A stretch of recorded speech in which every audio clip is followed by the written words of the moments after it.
engines in this modified eliminator category. The crew redlighting away his chance to the modified eliminator favorite, Buddy Ingersoll. The crew continues through, but he's done for the day. A tough break. In 2007, my father had purchased a vehicle from Coles Shelton. So it was my brother, Tim Tygett, myself, and my father went to Coles. We were in the barn, and we brought the vehicle back home on a trailer. It was very rough. Still had the fenders, the hood, but it was in a state that had sat for 25 years. The eliminator has his work cut out for him as he is pitted against the favorite Buddy Ingersoll from Ziegler, Illinois. He was one of those guys that he started from nothing, and whenever he passed, he still had nothing, but he had a hell of a time getting there. Buddy was an icon because he was a local guy that went without the corporate sponsorships and the major money people behind him. Buddy was one of those type of guys that he really wasn't looking for the easy way out. Actually, most of the time it was just the opposite. My father knew the significance of what this car was, not because it was the fastest or the greatest, but it was what independent racers could make from working with nothing. Sometimes in life you have to work with what you have, and that was what Buddy did. 4 cars remaining in modified eliminator. Buddy Ingersoll, that's the Pinto with a turbocharged engine. When he bought this car, it had just a straight 4-cylinder in it.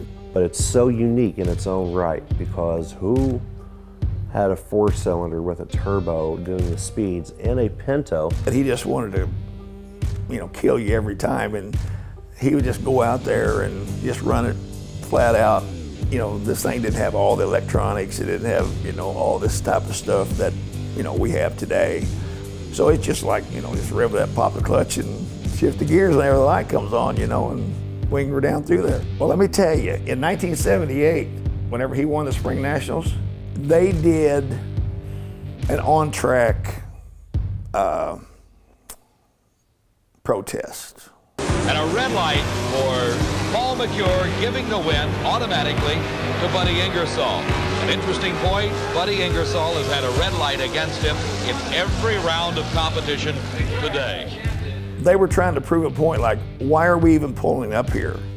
We can't beat him. We went from pretty much fender to fender all the way down to the frame, the engine taken completely off of the motor mounts. My father would be in here many, many nights he would have the motor completely apart. All the way down to the crankshaft, to the pistons, everything, all the way down, cleaned it, rebuilt it to the point it could be turned over right now and started. But he never did.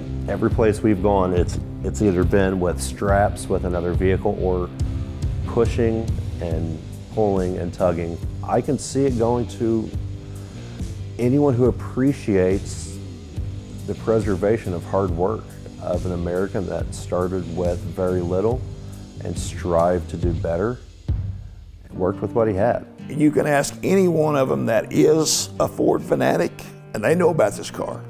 They know who had it, and they know quite a bit about it. And whoever buys this car, they're never going to race it.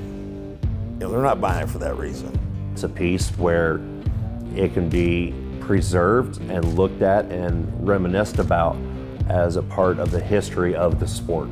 It's one thing to read about history in the books or to learn about it, but when it's tangible and you can smell and feel and look, that's when the history comes alive.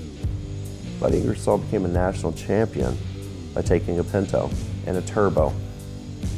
Bringing the two together, you get something that's created, something new. When you're involved in something, you get into it. That's what you remember. It's not this piece that someone will enjoy for years to come.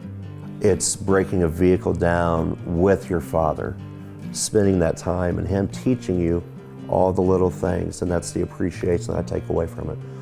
That's what that car means to me.